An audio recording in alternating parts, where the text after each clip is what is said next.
अगर हमारे किसान और युवाओं का भविष्य सुनिश्चित नहीं कर पा रहे हैं हम, इस आवारा पशुओं की जो समस्या है जिसकी वजह से आज हमारा देश चौकीदार बन गया है, रात भर सो नहीं पा रहा है। और अग्निवीर जैसी योजना ला के इस सरकार ने नौजवानों का, युवाओं का, इस देश की प्रतिष्ठा का सम्मान गिराने का काम किया है। और जो बड़े बड़े वादे कर रहे हैं और जो बड़ी बड़ी बातें कर रहे हैं कि हमने बहुत बड़े बड़े एम्स बना लिए हैं, मेडिकल कॉलेजेस बना लिए हैं, लेकिन 100% तरीके से कोई भी मेडिकल कॉलेज या एम्स सुचारू रूप से प्रदेश में नहीं चल पा रहे हैं। आपने मुझे बजट में बोलने का मौका दिया, मैं आपको धन्यवाद देना चाहती हूँ।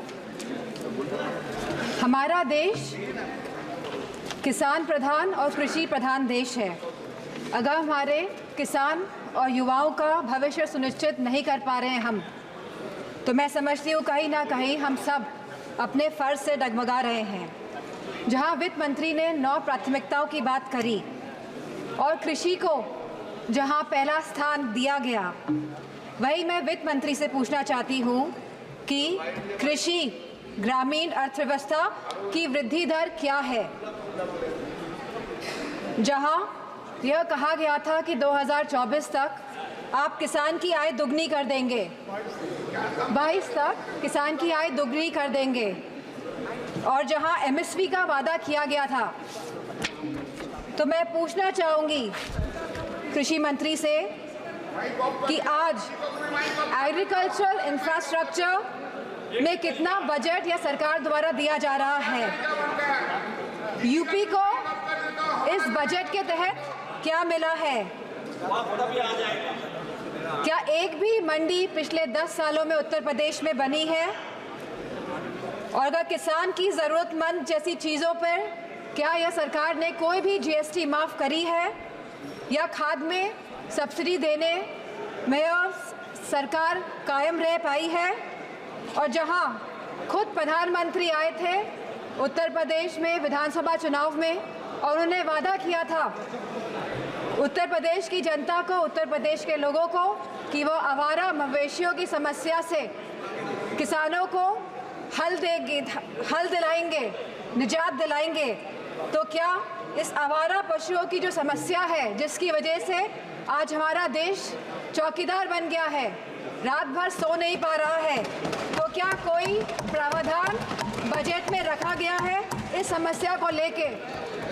इसी के साथ जहाँ किसान आंदोलन में लगभग 700 किसानों ने अपनी जान गंवाई, जहाँ उत्तर प्रदेश में भी लखीमपुर खीरी में जहाँ किसानों को रौंदा गया मंत्री जी के बेटों द्वारा, हम पूछना चाहते हैं इस सरकार से कि जहाँ जो 2014 से 22 तक लगभग 1 लाख किसानों ने आत्महत्या की है, तो हम वित्त मंत्री से पूछना चाहते हैं कि प्रधानमंत्री फसल बीमा योजना के तहत कुल किसान लाभ कितना मिला है और कहीं इसमें गिरावट आई है तो कितनी गिरावट आई है। यह सरकार लगातार 1 दशक से किसानों की अवहेलना कर रही है। गांव की अर्थव्यवस्था पूरी तरह चरमरा गई है और इसकी एक बड़ी वजह महंगाई है। और जहां मनरेगा में इस सरकार ने 89,000 करोड़ का बजट दिया है, तो हमारी मांग है कि कम से कम 100 दिन की वेजेस मनरेगा के तहत लोगों को सुनिश्चित करी जाए और लगभग 20% मनरेगा का बजट बढ़ाया जाए। इसी के साथ शिक्षा बजट में भी लगातार हमारा घट रहा है, जहां यह केवल आज 2.5% है of the total budget spending allocation, और जहां यूनेस्को ने ये बेंचमार्क दिया है कि लगभग यह 4 से 6% तक होना चाहिए, वही यूजीसी के फंड्स लगातार घटाए जा रहे हैं और इसको लगभग इस बार 7 से 61% घटा दिया गया है। जहां हम बात करते हैं सस्ती और अच्छी शिक्षा की, वहीं यह सरकार लगातार शिक्षा बजट जो कम कर रही है, तो मैं समझती हूँ इनकी नीयत कहीं साफ नहीं है, मंशा कहीं सही नहीं है हमारे देश के युवाओं के और स्टूडेंट्स के प्रति। वहीं आज हमारे देश का युवा निराश है, जहां निराशा संभव को भी असंभव बना देती है। तो मैं समझती हूँ जो वादे किए गए थे, जो रोजगार को लेके, सरकार पूरी तरह इसमें विफल रही है और लगातार बेरोजगारी दर बढ़ रहा है। जहां आज ये बेरोजगारी दर 9.2% है और जहां महिलाओं का बेरोजगारी दर 18.5% है, तो मैं समझती हूँ लगातार युवाओं का मनोबल गिराने का काम इस सरकार ने किया है। और अग्निवीर जैसी योजना ला के इस सरकार ने नौजवानों का, युवाओं का, इस देश की प्रतिष्ठा का सम्मान गिराने का काम किया है। जो सरकार सोशल जस्टिस की बात करती है, लेकिन आज भी यह सरकार जातिगत जनगणना से अपना मुंह मोड़ रही है। जहां अनुसूचित जाति जनजाति पर होने वाले अपराध लगातार बढ़ रहे हैं और उत्तर प्रदेश में यह अपराध नंबर 1 पे है। और साथ ही महिलाओं के साथ जघन्य अपराध लगातार बढ़ रहे हैं। उत्तर प्रदेश आज इसमें भी टॉप लिस्ट पर है। तो मैं पूछना चाहती हूँ कि महिलाओं को सुरक्षा को लेकर यह सरकार क्या कर रही है। और जहां उत्तर प्रदेश में समाजवादी पार्टी की सरकार ने 1090 जैसी सेवाएं चलाकर हमने अपनी माताओं, बहनों, बेटियों को सम्मान दिलाने का, उनका हक दिलाने का काम किया था, तो इस बजट में क्या प्रावधान रखा गया है महिलाओं की सुरक्षा को लेकर। वहीं आज अगर स्वास्थ्य की बात करें तो लगभग 1.9% ऑफ GDP आज का खर्चा ये बजट दे रही है स्वास्थ्य के लिए। स्पीकर महोदय, there is no focus agenda for the healthcare of the country. Irrespective of the fact, we are speaking about India being the 1st largest economy and moving towards the 3rd largest economy.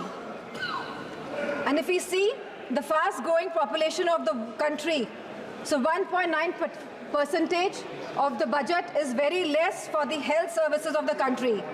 Sir, decision to exempt 3 cancer drugs is a welcome move by the finance minister, but it is a very small step in the right direction. Sir, ma'am, हमारे उत्तर प्रदेश में लखनऊ में एक cancer institute जिसमें लगभग 1000 करोड़ रुपए लगे हैं वो तैयार है, लेकिन ना केंद्र की सरकार ना स्टेट की सरकार ये सुनिश्चित कर रही है कि सुचारू रूप से वो कैंसर इंस्टीट्यूट चल सके, क्योंकि कैंसर के केसेस लगातार देश में बढ़ रहे हैं। और मेरा मानना है कि अगर ये कैंसर इंस्टीट्यूट सही ढंग से सरकार चला लेती है तो सस्ता इलाज हम अपने देशवासियों को दे पाएंगे। Very good suggestion. Very good suggestion. Ma'am, there is a massive gap between the demand and supply in the healthcare center, in the healthcare infrastructure. The doctors, the nurses, the technicians, इन सब की बहुत भारी कमी है।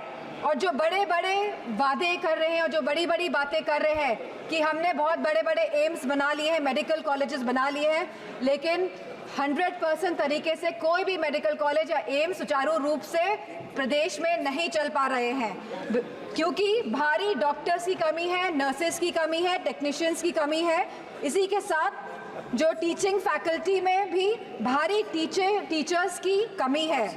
Sir, जो सरकार कुपोषण के बारे में बात कर रही थी, जो भारत को अनीमिया मुक्त बनाने के बारे में बात कर रही थी, तो मैं उनसे कहना चाहूँगी कि आप सभी अपने वादों में विफल हुए हैं। आपने जो वादे करे थे लोगों को, आपने सारे वादे जनता के साथ वो वादों को तोड़ने का काम किया है। सर, जहां आप GDP की बात करते हैं, जहां आप 3rd इकोनॉमी की बात करते हैं कि हमारा देश 3री बड़ी इकोनॉमी बनने जा रहा है, लेकिन वही हमें बात करनी है पर कैपिटा इनकम की, स्टैंडर्ड ऑफ लिविंग की बात करनी है, हमको महंगाई बांधने की बात करनी है, हमको इलाज मुफ्त और सस्ता दिलाने की बात करनी है।